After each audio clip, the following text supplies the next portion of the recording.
Hello दोस्तों, आज इस वीडियो में हम स्पीडी का पार्ट 2 लेकर आए हैं। इससे पहले अपने घटनासार कराया हुआ है, उसको भी आप चैनल पे जाके देख सकते हैं। तो शुरू करते हैं। आर्थिक सर्वेक्षण 2025-26 और बजट 2026-27 जो केंद्र का था, उसके जो शॉर्ट इम्पोर्टेंट नोट्स हैं वो इसमें पढ़ते हैं। उसमें बताया गया है कि बहुआयामी गरीबी जो है वो 53.3% से घटकर 11.28% रह गई है। मुद्रास्फीति की बात करें तो ये 1.7%। 2025 में निर्यात जो है भारत से 825.3 बिलियन डॉलर का निर्यात किया गया है। जीडीपी में सेवा जो है 53.6% के साथ जो है पहले स्थान पर है। मतलब जो प्राथमिक, द्वितीयक, तृतीयक क्षेत्र होते हैं उसमें जो तृतीयक क्षेत्र है सेवा क्षेत्र, उसका योगदान 53.6% है। 2023-24 में महिला श्रम बल भागीदारी कितनी है तो 41.7% है। महिला का जो कंट्रीब्यूट है वो 41.7%। इसमें ये भी बताया गया है कि 25 करोड़ लोग जो है वो गरीबी से बाहर निकले हैं। बजट 2026-27 की बात करें तो 53,47,315 करोड़ का जो बजट था वो 2026-27 का था। राजकोषीय घाटा बहुत इंपॉर्टेंट है, जीडीपी का 4.3% है। राजस्व घाटा 1.5%, प्राथमिक घाटा 0.7%, प्रभावी राजस्व घाटा 0.3%।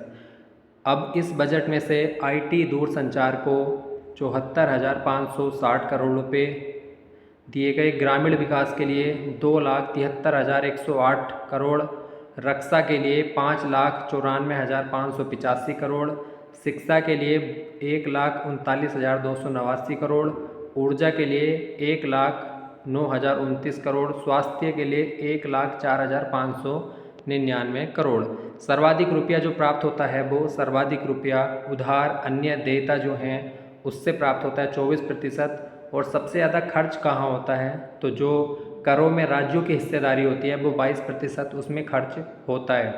कर्तव्य भवन में ये बजट पास हुआ था। तो बजट 3 कर्तव्य पर ही आधारित है। पहला कर्तव्य आर्थिक विकास को गति देना, दूसरा है आकांक्षाओं को पूरा करना, तीसरा है सबका साथ सबका विकास। तो ये 3 कर्तव्यों पर जो है केंद्र का बजट 2026-27 का आधारित था। इसमें नई कर व्यवस्था भी लाई गई, जिसमें 0 से 4 लाख तक जिनकी आय है वो उन पर कोई कर नहीं लगेगा। 4 से 8 लाख तक 5%, 8 से 12 10%, 12 से 16 15%, 16 से 20 20%, और 20 से 24 लाख जिनकी आय है उन पे 25%, 24 लाख से अधिक वालों पर 30% जो है टैक्स लगेगा। आर्थिक परिदृश्य की बात करें तो विदेशी मुद्रा भंडार 666.93 अरब डॉलर है भारत का। प्रति व्यक्ति आय में जो पहला स्थान मिला है पूरे भारत में वो सिक्किम को मिला है। भारत का व्यापारिक साझेदार जो बना है 2025-26 में सबसे ज़्यादा व्यापार जो है वो चीन से हुआ है। न्यू डेवलपमेंट बैंक जो ब्रिक्स का एक बैंक है उसका 10वां सदस्य अभी हाल ही में उज्बेकिस्तान बना है। यूपीआई अपनाने वाला 10वां देश कौन सा है तो ग्रीस जो है यूपीआई अपनाने वाला 10वां देश बन गया। भारत का 130वां यूनिकॉर्न कौन सा बना है तो सर्वम एआई जो है भारत का 130वां यूनिकॉर्न बना है। थोक मूल्य सूचकांक WPI की बात करें तो अब इसका आधार वर्ष जो है वो बदलकर 2022-23 हो गया है। और इसमें वस्तुओं की संख्या जो है वो पहले 697 थी, जो UKSSC ने एक बार पूछा भी था एग्जाम में। अब वो बढ़कर 957 हो गई है, 957 वो वस्तुओं की संख्या हो गई है। स्टील में भारत को दूसरा स्थान प्राप्त हुआ है। जीडीपी में जो है भारत अब 6वें स्थान पर पहुंच गया है। CPI का आधार वर्ष भी चेंज होकर 2024 हो गया है। अब बात करते हैं विज्ञान और प्रौद्योगिकी। देश में सबसे बड़ा लैंडस्लाइड वार्निंग सिस्टम जो है किसने बनाया तो IIT मंडी ने इसको बनाया। दुनिया का सबसे शक्तिशाली कंप्यूटर किसका है तो लाइन साइन चीन का जो है सबसे शक्तिशाली कंप्यूटर है। AI डिज़ाइन वाली क्वांटम चिप किसने बनाई है मजोर्ना 2 नाम से माइक्रोसॉफ्ट ने इसको बनाया है। भारत का पहला स्वदेशी टेक्स्ट टू वीडियो, मतलब टेक्स्ट से वीडियो में जो बदला है AI मॉडल वो उसे क्या कहा गया है बार्या। और जो वीडियो से टेक्स्ट में बदला है उसे कहा गया है बाणी। तो ये भारत का पहला स्वदेशी है। ये दुनिया की पहली स्मार्ट द्वीप निगरानी प्रणाली जो है वो इक्वाडोर द्वीप पर शुरू की गई है। भारत का पहला निजी रॉकेट कौन सा है? तो विक्रम है, इसे तेलंगाना में लॉन्च किया गया। भारत का पहला क्वांटम कंप्यूटर कहाँ पे स्थापित हुआ? तो ये अमरावती में स्थापित हुआ है। अब रक्षा प्रतिरक्षा की बात करते हैं। सतह से हवा पर मार करने वाली मिसाइल कौन सी है? तो ये कूसा है, इसे DRDO ने बनाया है और इसका जो लॉन्च किया है इसको ओडिशा में लॉन्च किया है। नौसेना में शामिल किसको किया है? तो INS मालवन को नौसेना में शामिल किया गया। लॉन्ग रेंज रॉकेट परीक्षण कहाँ पर हुआ? ओडिशा में। किसका? पिनाका का। दुनिया का पहला न्यूक्लियर डस्टबिन किसने बनाया? तो फिनलैंड ने बनाया। हवा से सतह पर मार करने वाली स्वदेशी anti radiation missile Rudra M2 जिसका परीक्षण कहाँ पे हुआ? ओडिशा में। भारत की स्वदेशी लंबी दूरी वायु रक्षा प्रणाली DRDO ने शुरू की प्रोजेक्ट कूसा के तहत। भारत की स्वदेशी लंबी दूरी वायु रक्षा प्रणाली कौन सी है? प्रोजेक्ट कूसा के तहत। खुफिया जानकारी और निगरानी के लिए दिव्यास्त्र MK1 जिसका जोधपुर में राजस्थान में परीक्षण किया गया है। भारत का पहला स्वदेशी 300 किलोमीटर यूनिवर्सल रॉकेट लॉन्चिंग, इसका नाम क्या है? सूर्यास्त्र। नेक्स्ट जनरेशन ऑफ शोर पेट्रोल वेसल जो है इसको क्या नाम दिया गया है? संघमित्रा। फ्लाइंग इंस्ट्रक्टर वायुसेना में पहली महिला अधिकारी बन गई हैं, तो उनका नाम है सान्या। स्वदेश परमाणु पनडुब्बी अरिंदमन नौसेना में शामिल की गई है। स्वदेशी तकनीक से निर्मित सर्वपोत INS संशोधक, इसे भी नौसेना में शामिल किया गया। मेक इन इंडिया पहल के तहत देश में लाइट मशीन गन बनाई गई है, इसका नाम क्या है? तो वो है प्रहार। तो इम्पोर्टेंट है। भारत का पहला हेलीकॉप्टर ड्रोन सिस्टम किस नाम से है? वायुबाण। भारत का पहला एम्फीबियस ड्रोन अवतार नाम से। भारत का पहला स्वदेशी प्रदूषण नियंत्रण पोत समुद्र प्रताप नाम से। भारत का पहला विशेष परमाणु मिसाइल ट्रैकिंग जहाज INS ध्रुव नाम से। तो बहुत सारे नाम है, इसमें आपको कन्फ्यूजन होगा, इसको आपको बार बार रीड करना पड़ेगा। अंतरिक्ष प्रौद्योगिकी में बात करें तो दुनिया का पहला परमाणु ऊर्जा से चलने वाला उपग्रह कौन सा है? तो वो है बोहर, जिसे SpaceX ने बनाया है। भारत का पहला AI orbital data centre satellite किस नाम से है? तो पाथफाइंडर नाम से। दुनिया का पहला ऑप्टोसर उपग्रह का सफल प्रक्षेपण किसके तहत हुआ? तो मिशन दृष्टि के तहत इसका सफल प्रक्षेपण हुआ। ये बहुत ज़्यादा इम्पोर्टेंट है। आर्टेमिस मिशन 2 जो है नासा का 1 अप्रैल 2026 को नासा ने अपने 4 अंतरिक्ष यात्री चंद्रमा पर भेजे, जिसमें Reid Wiseman, Victor Glover, Christina Koch, Jeremy Hansen. तो इसमें एक महिला थी क्रिस्टिना कोच। तो ये चंद्रमा पर पहले महिला बन गई हैं जो चंद्रमा पर गई हैं, क्रिस्टिना कोच। किसके तहत? आर्टेमिस मिशन 2 कब गया? 1 अप्रैल 2026 को। किसने भेजा? नासा ने भेजा। तो बहुत इंपॉर्टेंट है क्रिस्टिना कोच। चंद्रयान 5 के लिए स्थल का मूल्यांकन करना शुरू कर दिया है इसरो ने। कहाँ पर? जापान में। इसरो ने गगनयान मिशन के तहत दूसरा एकीकृत एयर ड्राफ्ट टेस्ट का परीक्षण किया। कहाँ पे? श्रीहरिकोटा में। अग्निकुल कॉस्मोस ने 3D प्रिंटर बूस्टर इंजन बनाया है अग्निते नाम से। इसरो ने गगनयान मिशन के तहत लद्दाख में क्या शुरू किया है? तो मिशन मित्र जो है लद्दाख में इसरो ने शुरू किया है। पर्यावरण पारिस्थितिकी के बारे में पढ़ते हैं। भारत का 21वां जैव भंडार घोषित हुआ। प्राकृतिक इतिहास संग्रहालय मिजोरम। भारत का 45वां यूनेस्को विश्व धरोहर बन गया है सारनाथ, उत्तर प्रदेश। इंपॉर्टेंट है। यूनेस्को की विश्व धरोहर राजधानी कौन सी बन गई है? तो इटली। इटली में 61 स्थल जो है वो विश्व धरोहर के हैं सबसे ज़्यादा, तो इसलिए इटली को यूनेस्को की विश्व धरोहर राजधानी माना गया है।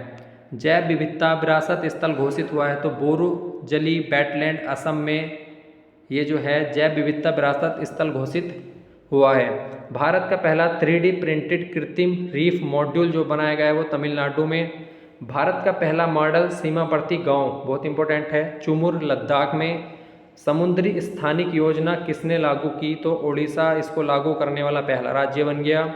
भारत का पहला सैटेलाइट टैग कछुआ जो छोड़ा गया है वो कांजीरंगा नेशनल पार्क असम में इसको छोड़ा गया है। भीम मंडली पर्यावरण धरोहर स्थल का उद्घाटन कहाँ पर हुआ? तो ये उड़ीसा में। स्मार्ट द्वीप निगरानी प्रणाली कहाँ पर शुरू हुई? इक्वाडोर में।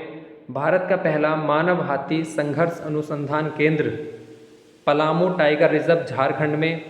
भारत की पहली चीता सफारी कहाँ पे शुरू हुई? कोनो राष्ट्रीय उद्यान मध्य प्रदेश में। जलवायु नेताओं में टाइम मैगजीन ने 100 प्रभावशाली नेताओं में किसको स्थान दिया है? तो सोनम वांगचुक जो हैं जलवायु नेताओं में टाइम मैगजीन ने 100 प्रभावशाली नेताओं में इनको स्थान दिया है। 31 बार डॉक्टर MS स्वामीनाथन पुरस्कार सहज समृद्ध को मिला। वन्यजीव संरक्षण अधिनियम में संशोधन विधेयक पारित किया गया। 1972 में जो वन्यजीव संरक्षण अधिनियम आया था तो उसमें पहला राज्य केरल बन गया है जिसने संशोधन विधेयक पारित किया है। दक्षिण भारत का पहला 100% सौर ऊर्जा गांव, बहुत इंपॉर्टेंट है, कोडा रेड्डीपल्ली जो है ये तेलंगाना का एक गांव है जो 100% जो है सौर ऊर्जा गांव बन गया है। पुरस्कार पदक की बात करें तो मिसेज इंडिया 2026 आकांक्षा चौधरी बनी। Miss India World 2026 Sadhvi Satish Sail. अब फिल्म की बात करते हैं तो 79 बाफ्टा पुरस्कार अभी हाल ही में दिए गए हैं। इसमें फिल्म जो है एक के बाद एक लड़ाई, अभिनेता रॉबर्ट आर मयो, अभिनेत्री जेसी बकले और निर्देशक कौन है? Paul Thomas Anderson. तो इसका बहुत कुछ मैच जो है आपको इसमें हो जाएगा। 98 जो ऑस्कर अवार्ड मिले हैं 2026 में, इसमें अभिनेत्री भी जेसी बकले और बाफ्टा पुरस्कार भी इनको मिला है और निर्देशक भी पॉल थॉमस एंडरसन हैं, इसके भी पॉल थॉमस एंडरसन निर्देशक हैं। जबकि फिल्म जो है बहुत इंपॉर्टेंट है, फिल्म पूछी जाती है वन बैटल आफ्टर अनदर। ये फिल्म जो है इसको 58वां ऑस्कर अवार्ड मिला है। मणिपुरी भाषा फिल्म बुंग ने भी एक अवार्ड जीता है, किसमें? 79वां बाफ्टा पुरस्कार में। कौन सी फिल्म ने? बुंग ने। कौन सी भाषा में बनी है? मणिपुरी। 72वें राष्ट्रीय फिल्म पुरस्कार है जिसमें फीचर फिल्म आर्टिकल 370 को मिला है 72वां राष्ट्रीय फीचर फिल्म पुरस्कार, जबकि हिंदी के लिए श्रीकांत को मिला है और अभिनेता कार्तिक आर्यन, अभिनेत्री यामी गौतम, निर्देशक जो है राजकुमार पेरिया मासी को ये पुरस्कार मिले हैं। 79 कांस फिल्म पुरस्कार जिसमें फ्योर्ड फिल्म को ये पुरस्कार मिला है और निर्देशक जेवियर काल्वो, जेवियर एम्ब्रोसी जो है इनको ये पुरस्कार दिए गए हैं। 68वें ग्रैमी पुरस्कार 2026 में क्या इम्पोर्टेंट है? तो धर्म गुरु जो दलाई लामा हैं तिब्बत के, उन्हें meditation the reflection of his holy name the Dalai Lama album के लिए जो है 68वें ग्रैमी पुरस्कार 2026 दिया गया है। किनको? धर्म गुरु दलाई लामा। अब बात करते हैं रेमन मैग्सेसे पुरस्कार 2025 जो 31 अगस्त 2025 को दिए गए थे।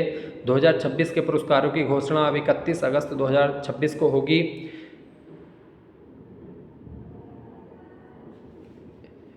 इकतीस अगस्त 2025 को ये पुरस्कार दिए गए थे। तो एजुकेट गर्ल्स जो है रेमन मैग्सेसे पुरस्कार 2025 में एजुकेट गर्ल्स जो है ये पहली भारतीय संस्था बनी थी जिसको ये पुरस्कार मिला था, इसलिए इम्पोर्टेंट है। संस्थापक सफीना हुसैन है इसकी, साहिना अली मालदीव की, इन्होंने प्लास्टिक प्रदूषण नियंत्रण के लिए जो है ये पुरस्कार मिला इनको।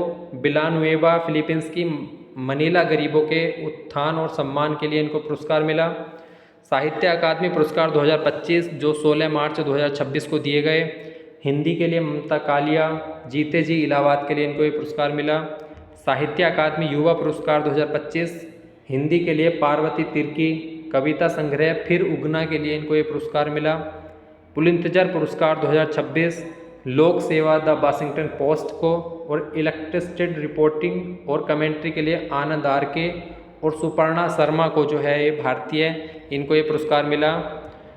83वां Golden Globe award 2026 drama Hamnet, अभिनेता वैगनर मोरा, कॉमेडी संगीत एक के बाद एक लड़ाई, अभिनेत्री जेसी बकले, इनको ये अवार्ड मिले हैं 83वें गोल्डन अवार्ड 2026 में।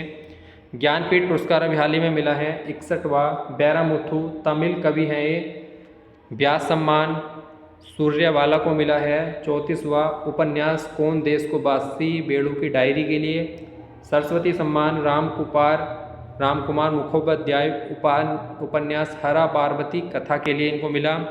दादा साहब फाल्के 55वां पुरस्कार इनको मिला है मोहनलाल को। अंतर्राष्ट्रीय बुकर पुरस्कार इंपॉर्टेंट है, ये एग्जाम में आएगा।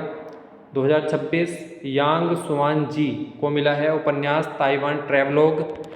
ये जो हैं ताइवान के एक लेखक हैं यांग सुआंग जी। 2025 में बानू मुश्ताक को मिला था, जो कन्नड़ की एक लेखिका हैं, हार्ट लैम्प पुस्तक के लिए। बुकर पुरस्कार की बात करें तो 2025 का है भी डेविड स्लेजले उपन्यास फ्लैश के लिए, 2026 का भी मिला नहीं। भारत सम्मान 2026 डॉक्टर नंदिनी आज़ाद को मिला। 44वां लोकमान्य तिलक राष्ट्रीय पुरस्कार 2026 अजीत डोभाल को। पहला नवभारत टाइम्स भूषण सम्मान प्रसून जोशी को। व्हिटले पुरस्कार 2026 ये भारतीयों को मिला है परवीन शेख, डॉक्टर बरखा सुब्बा। 5वां लता दीनानाथ मंगेशकर पुरस्कार 2026 ये कैलाश सत्यार्थी को। खेल परिदृश्य की बात करें तो फीफा वर्ल्ड कप 2026 11 जून से 19 जुलाई 2026 को हुआ। इसमें स्पेन ने अर्जेंटीना को हराकर ये पुरस्कार जीता, ये वर्ल्ड कप जीता है, जिसमें तीसरे स्थान पर इंग्लैंड रहा, चौथे स्थान पर फ्रांस रहा। और ये महिला T20 वर्ल्ड कप जो है, ये है महिला T20 वर्ल्ड कप, ऑस्ट्रेलिया ने इंग्लैंड को हराकर जीता, ये यहाँ लिखा जाएगा। खेलो इंडिया विंटर गेम्स 2 चरणों में 23 से 27 जनवरी हुआ लेह लद्दाख में, जिसमें पहला स्थान लद्दाख का है। इसका दूसरा चरण हुआ 9 से 12 मार्च 2026 गुलमर्ग जम्मू कश्मीर में, जिसमें पहला स्थान तमिलनाडु को मिला। खेलो इंडिया ट्राइबल गेम्स जो है ये भारत में पहली बार आयोजित हुए हैं, इंपॉर्टेंट है इसलिए। छत्तीसगढ़ में इनका आयोजन हुआ 25 मार्च से 3 अप्रैल 2026 के बीच। खेलो इंडिया बीच गेम्स जो है 5 से 10 जनवरी 2026 में द्वीप पे आयोजित हुए। खेलो इंडिया यूथ गेम्स 2025 में इनका आयोजन बिहार में हुआ था, 2026 में तेलंगाना में होगा। 38वें राष्ट्रीय खेल 2025 उत्तराखंड में आयोजित हुए और 2027 में तेलंगाना में आयोजित होंगे। तो ये जो है स्पीडी करंट अफेयर की हमारा सेकंड पार्ट था। इसी तरीके से सारी चीज़ें इसमें कवर की जाएंगी, तो आप ये वीडियो ज़रूर देखें। एग्ज़ाम में ज़रूर आपको प्रश्न मिलेंगे, निश्चित ही आपको ये प्रश्न मिलेंगे यहाँ से। तो ये वीडियो आपको देख के जानी चाहिए। आने वाले जितने भी एग्ज़ाम हैं, UKPSC, UKSSC या जितने भी रेलवे के एग्ज़ाम आते हैं, उनमें करंट अफेयर जहाँ पूछा जाता है, बहुत इंपॉर्टेंट है। धन्यवाद।